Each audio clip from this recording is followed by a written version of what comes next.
Anjana Deore kitchen मध्ये तुमचं स्वागत आहे। हे बघा, मी आज तुम्हाला कवटाची चटणी करून दाखवणार आहे। हा बघा, एक कवटे कोल्हापूरची तेलकट येतो ना, ती जिवारी मिरची येईल आणि त्यासाठी मी जास्त गुळ नाही घेतला। एवढा गुळ, एवढं मीठ, ह्या 3 मिरच्या आणि हे कवट, हे मी आता पाट्यावर वाटून दाखवणार आहे। किती सुंदर निघालं बघा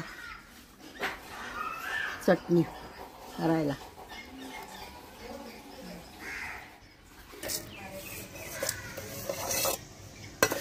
अशा 3 मिरच्या घ्यायच्या आणि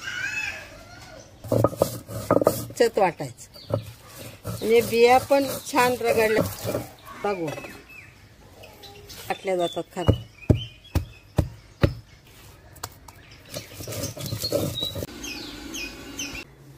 कवटाची चटणी मी पाट्यावर वाटून दाखवली, त्यामुळे बिया सुद्धा वाटल्या जातात। 3 मिरच्या, मीठ, गुळ, गुळ जास्त नाही घ्यायचा, आंबट गोड लागलं पाहिजे आणि वाटायचं असं। आणि काही तेल गरम गरम करायची नाही, अशीच खायची। 2 दिवस टिकते ही चटणी कवटाची। तुम्ही बी अशी या प्रकारे करा आणि कमेंट करा आणि लाईक करा।